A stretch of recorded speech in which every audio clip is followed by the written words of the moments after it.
Meu nome é Marcia Ribeiro, eu sou artista plástica. A gente está aqui no Instituto Princípias de Física Teórica. Eu vou falar um pouco sobre a exposição Herbig Haru.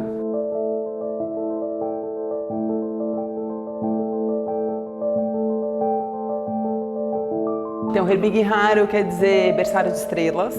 São os sobrenomes dos cientistas que pesquisavam esse fenômeno.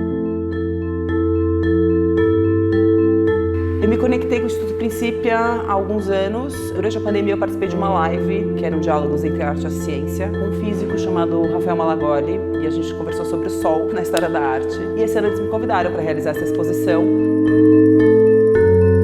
A minha exposição mais recente havia sido Elipse, Eclipse, Apocalipse, que eu realizei no Planetário do Parque do Carmo em 2022. Então já tive esse contato com essa abóboda, né, com esse domo. E aí chegou aqui, eu fiquei fascinada com o espaço.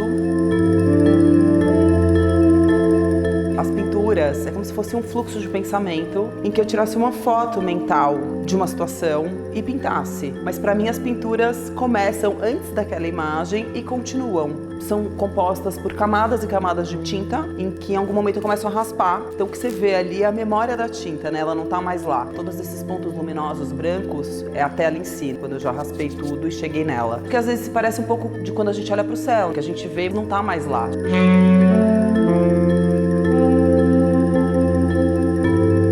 Também por uma videoinstalação imersiva, é um site específico que foi feita para o domo aqui do Instituto Princípia. Foi uma experimentação onde eu chamei o VJ Adams para me ajudar a traduzir esse conteúdo, que parte da minha pesquisa de pintura. E também convidei um músico, Arthur Bragante, para fazer a paisagem sonora. O trabalho aconteceu na abertura da exposição. As pessoas ficavam deitadas observando a cúpula onde foi mapeado esse conteúdo. O meu trabalho já tinha esse link com a ciência, né? Desde um pouco do nada, que é a exposição que eu fiz na Casa da Luz, aqui em São Paulo, em que eu trabalhei com elementos químicos que compõem o corpo humano. E depois, vindo de um centro astronômico, né, de pesquisa científica, que é o Planetário, fazia todo sentido estar aqui, né, nesse Instituto de Física Teórica.